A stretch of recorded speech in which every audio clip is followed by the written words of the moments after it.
Hi, everybody. I'm Jamie Poisson. After years of speculation, this week, U.S. Attorney General Pam Bondi dismissed the existence of the Epstein client list and reaffirmed a ruling that he died by suicide. This comes after months of hopes in some quarters that Trump would make good on his promise to reveal more details about the case. His own vice president, J.D. Vance, wanted to know more. Release the list. Seriously, we need to release the Epstein list. That is an important thing. And so did Elon Musk, who accused Donald Trump of being in the so-called Epstein files. Musk deleted that post 2 days later, but the new memo has Musk posting this meme, among others. It's a guy putting on progressively more clown makeup with the text, "We will release the Epstein list. We just need more time. The Epstein list is on my desk. There is no Epstein list," with full clown regalia. This week's developments have not exactly put a stop to legitimate questions about Epstein's death, the secrecy around the case, or the conspiracies. And in the conservative media ecosystem, folks are not taking this well. I just really need the Trump administration to succeed and to save this country, and they're doing so much good.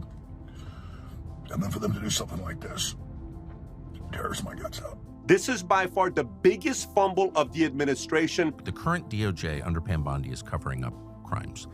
Very serious crimes by their own description. Why are they doing that? Vicky Ward is an investigative reporter and best-selling author who's been reporting on Jeffrey Epstein for years now. You can read her work on her Substack at Vicky Ward Investigates, and her most recent book is on the 2022 Idaho 4 killings. Vicky joins me now to talk about the Epstein files and how the life and crimes of Jeffrey Epstein became one of the defining conspiracies of the 21st century.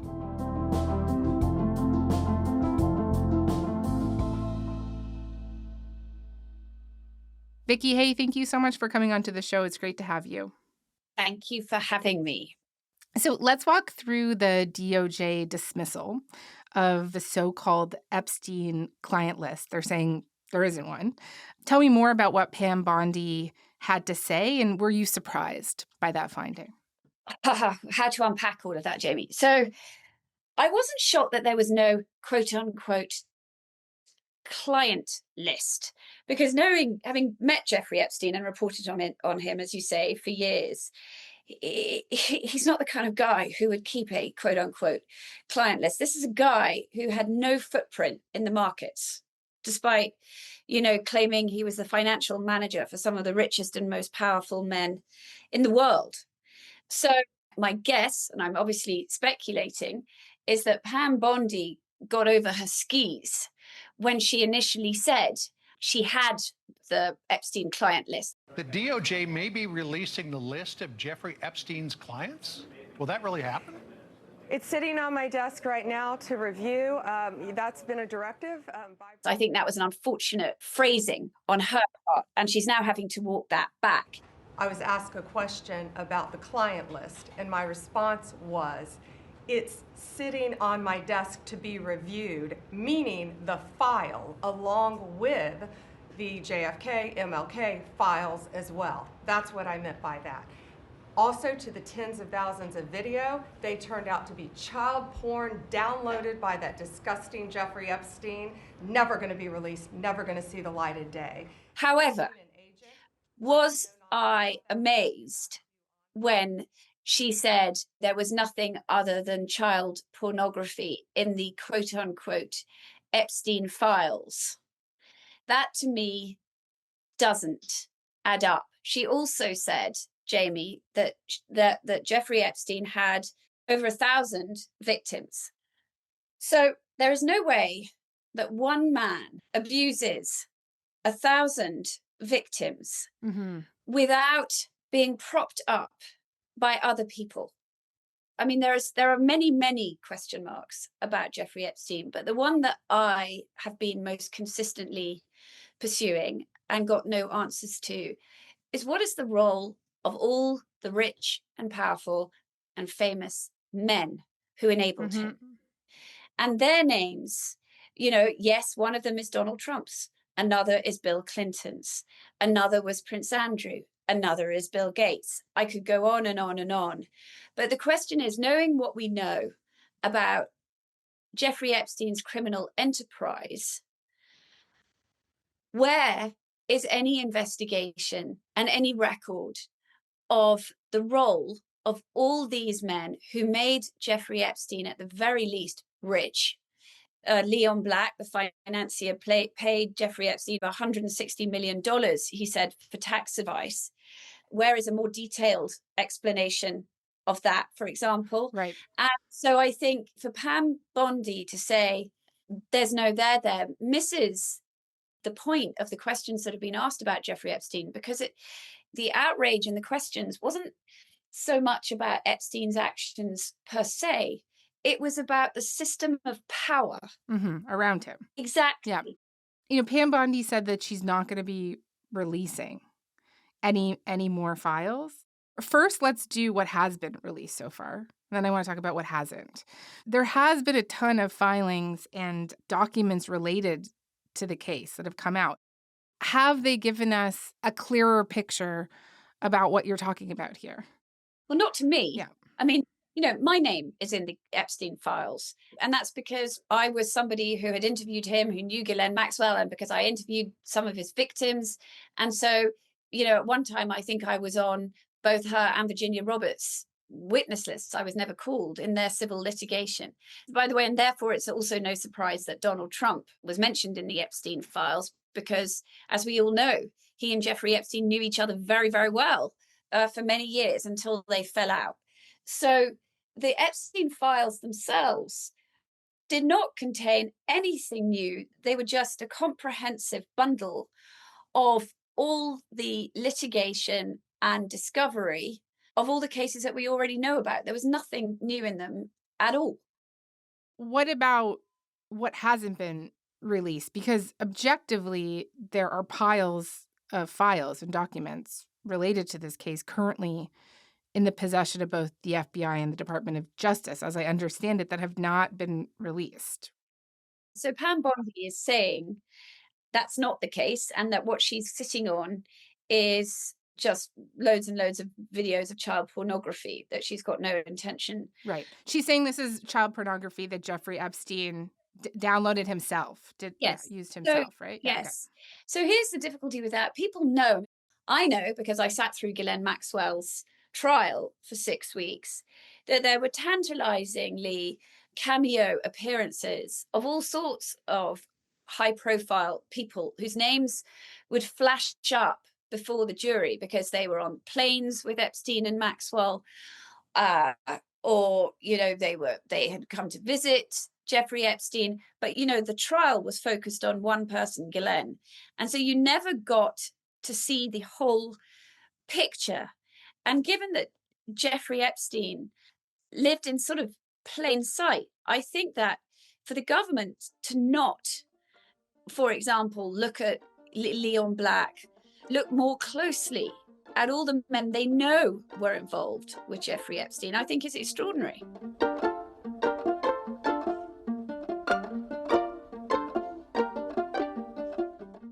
Do you think that they haven't looked at those men? Well, I think, you know, I'm reminded of something Jeffrey Epstein said to me.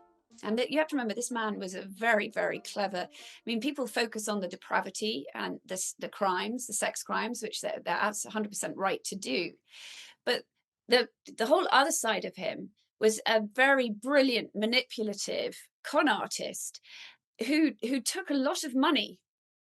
And what Jeffrey Epstein said to me in 2002 is that when rich people are defrauded, they don't go to the police because it's embarrassing. And so I do have one thought, which, you know, I know of cases where Jeffrey Epstein inserted himself into wealthy people's lives and they put him in a position of great power over their finances, just like Leslie Wexner did. And I know that those people, they won't go on the record for the same reason they won't go to the police. It, you know, wound up considerably worse off thanks to Jeffrey Epstein. But if they don't go to law enforcement, then there's not that much that law enforcement can do.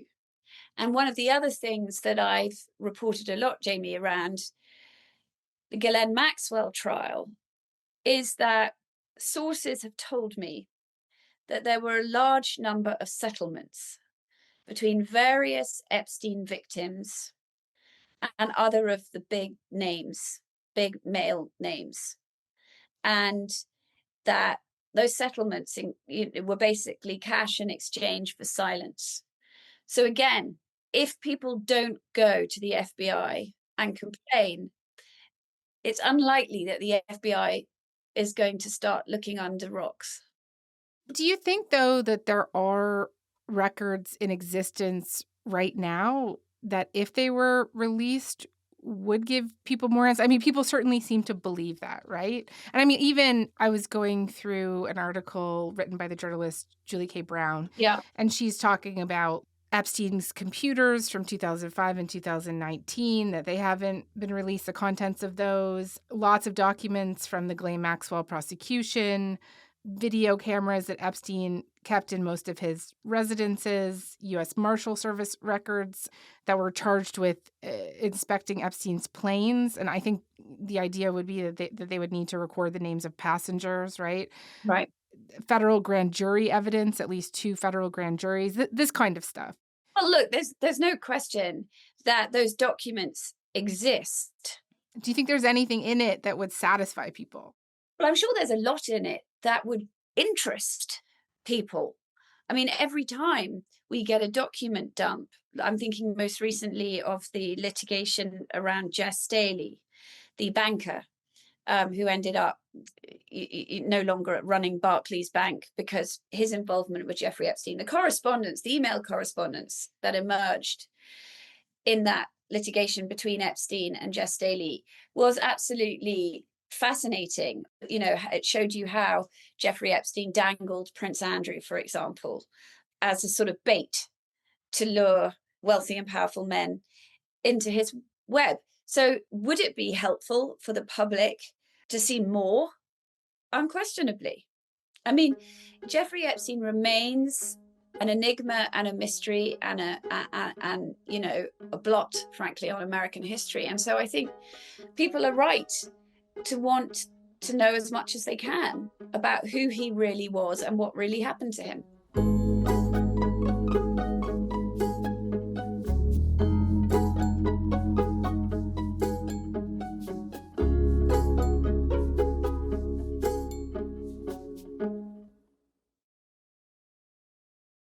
The administration this week also, through the DOJ, officially kind of reaffirmed the finding that his death was a suicide. This is obviously a controversial claim. So many people in Trump's orbit have fielded theories of every variety, right, about Epstein's death. I don't have to tell you that. What did you make of the suicide finding? Well, I do think I've got to know Reed Weingarten, who was one of Jeffrey Epstein's attorneys in 2019. And initially, he found it hard to believe that Epstein committed suicide. But over time, he changed his mind.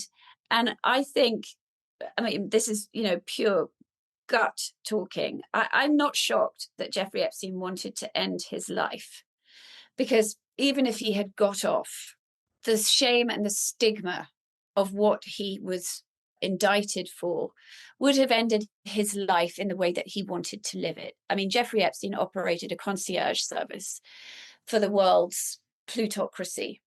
And there's no way after that very public indictment, he'd been able to shrug off the previous state charges and sentence. He'd been able to kind of shrug that off among most of the people who knew him. So they still came to visit him. But after 2019, I think people would have been gun shy, even if he'd walked away from that case as his lawyer thought he would. So I'm not surprised that he wanted to end his life. I mean, how he did it by himself is difficult to do, to hang yourself by yourself in your cell. It wouldn't shock me if, he had some help on the inside. But I'm not sure that I believe that he was murdered, just because I think his will to die was probably very, very strong. Probably worth mentioning here, the DOJ released this video this week, but it has fueled even more conspiracy, right? Because there's like a piece of time missing from it. Can you talk to me about that? She gave some explanation, actually, that I read it, but it sounded gibberish. just even reading it. But, the tapes always have a minute missing. And what we learned from Bureau of Prisons was every night they redo that video. It's old, from like 1999. So every night the video is reset, and every night should have the same minute missing. So we're looking for that video to release that as well, showing that a minute is missing every night. It sounds absurd, but I'm prepared to take Pam Bondi's word for that. I mean, the problem here is that if you take all this at face value, Pam Bondi's mistake and the mistake of others in the Trump administration was to blow this all up in the first place. Pam Bondi bragged about making that cover sheet on that binder that you're showing on the screen that reads the most transparent administration in history. Epstein files phase 1. She told us she made that. How can you square that behavior with what she posted on the Department of Justice website on Sunday, saying, actually, there's nothing here? I mean, they've kind of been hoisted by their own petard. I mean, it was her mistake to talk about an Epstein client list, Fox News, and only to say, no, there isn't one. I mean, and the other problem that they've really got is that, Trump and Epstein may have fallen out, but they were joined at the hip for a very, very long time. And that is a problem for the narrative here. And they're not prepared to address it. I mean, Trump has never publicly explained why he and Jeffrey Epstein fell out. But we do know, I know, he even gave a quote to New York Magazine, great guy. I hear he likes the ladies or whatever it is. And 10 years later, his tune was very different. I had a falling out with him a long time ago. I don't think I've spoken to him for 15 years. I wasn't a fan. That I can tell you. I was not a fan of his. But he's never given up what really happened.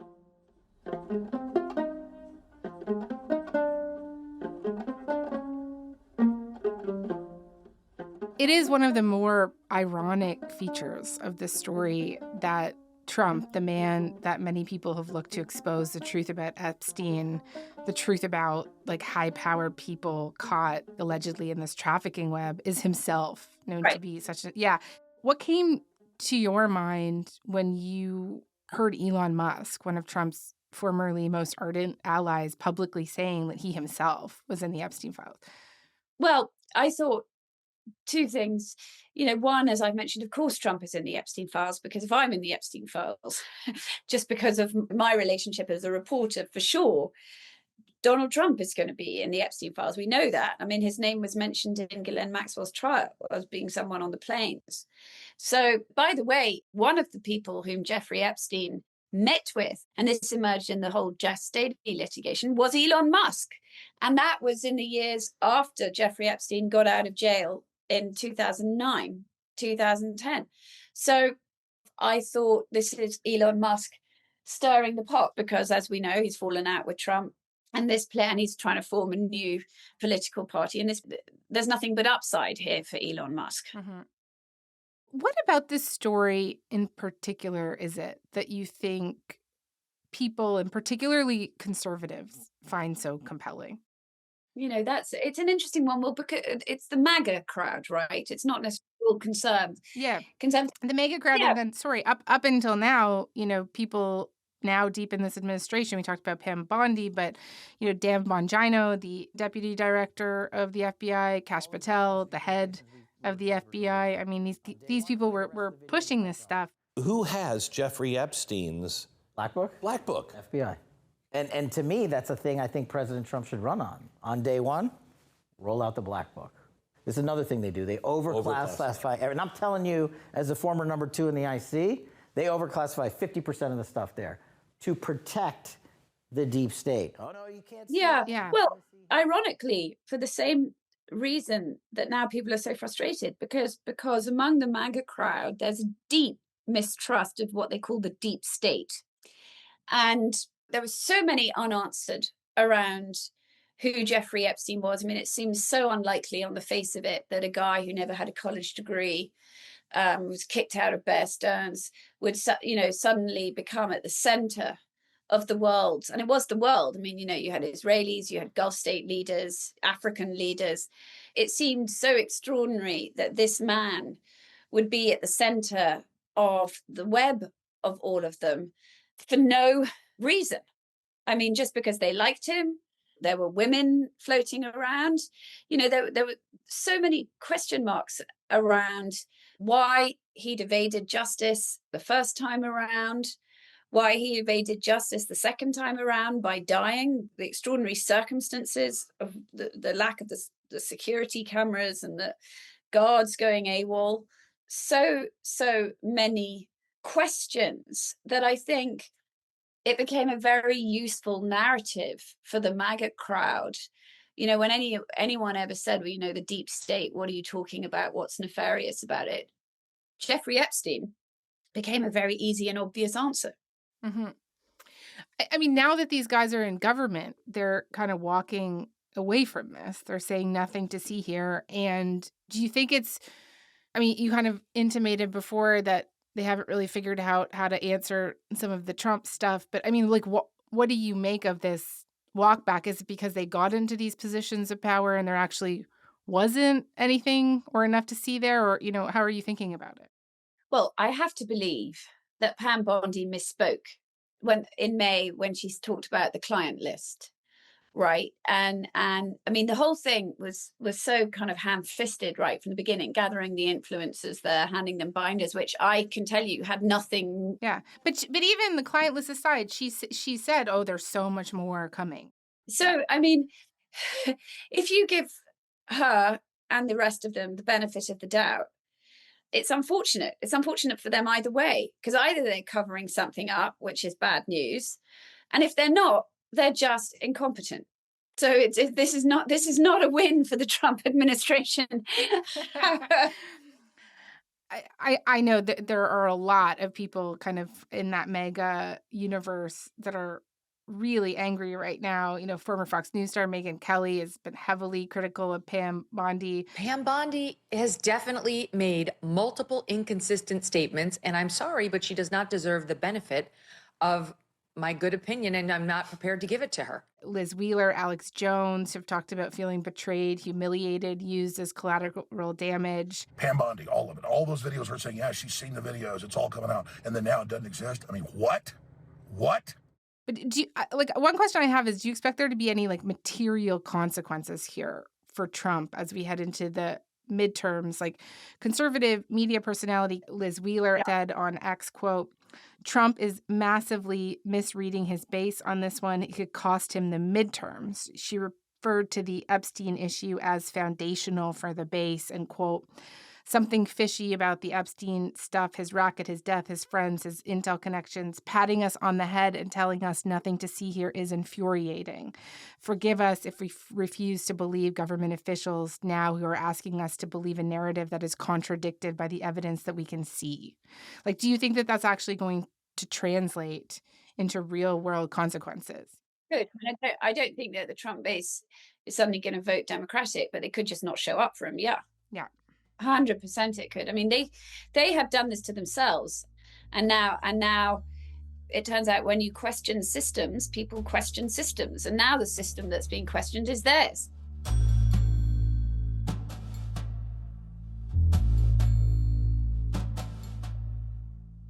One of the most enduring pieces of mythology associated with Epstein, his case and his death, are accusations that he had connections to or was an intelligence agent for a foreign government, particularly Israel's Mossad intelligence services or the CIA.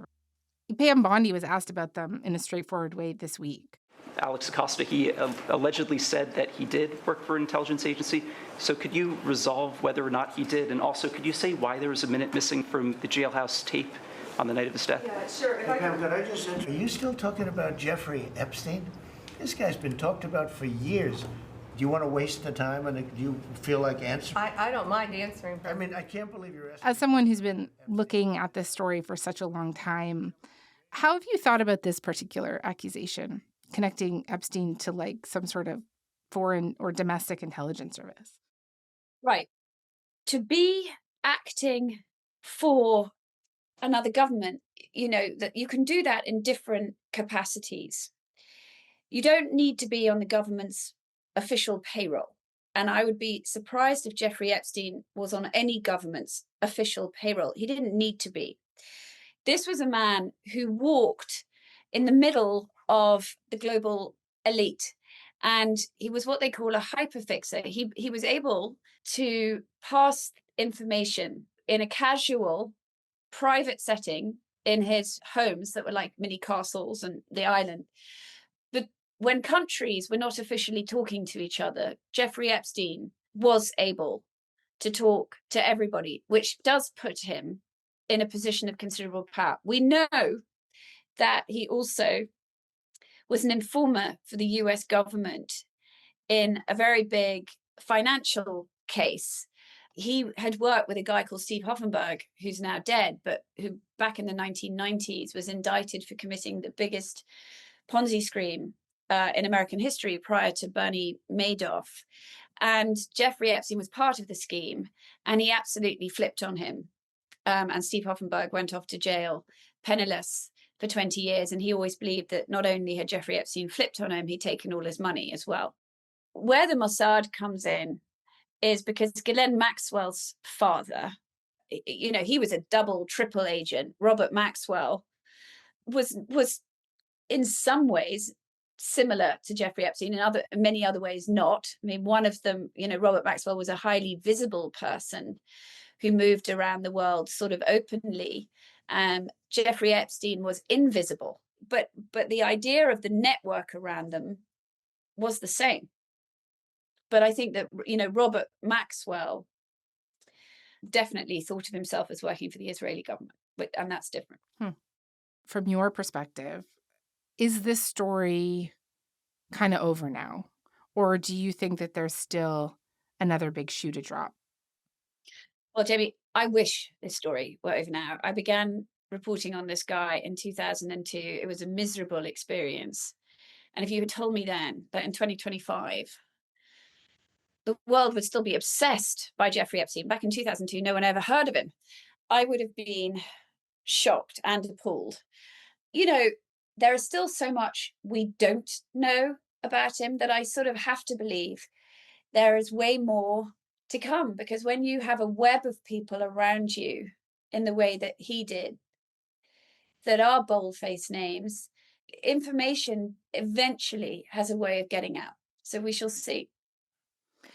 And I don't want to leave it just hanging there. I actually didn't get a chance to ask you it earlier. Just can you tell us just briefly why it was such a miserable experience for you? You know, he would phone me up on pretty much a daily basis, and he would say, if I don't like what you're going to put in this story, you know, I'm going to have a witch doctor place a curse on your unborn children. I was pregnant with twins at the time.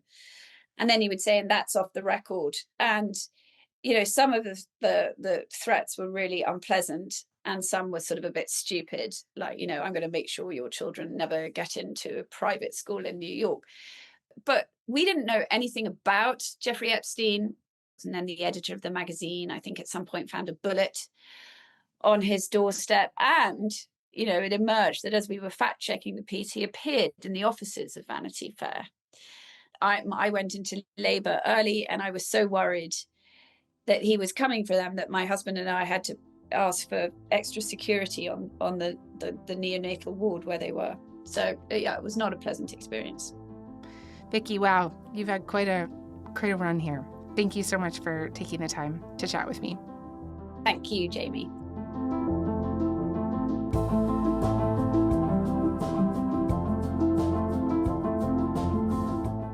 All right, that is all for today. Front Burner was produced this week by Matthew Amha, Ali Janes, Jyotha Sengupta, Lauren Donnelly, Mackenzie Cameron, Sam McNulty, and Matt Muse. Our YouTube producer is John Lee. Our music is by Joseph Shabison. Our senior producer is Elaine Chow. Our executive producer is Nick McCabe-Locos. And I'm Jamie Poisson. Thanks so much for listening, and we'll talk to you next week.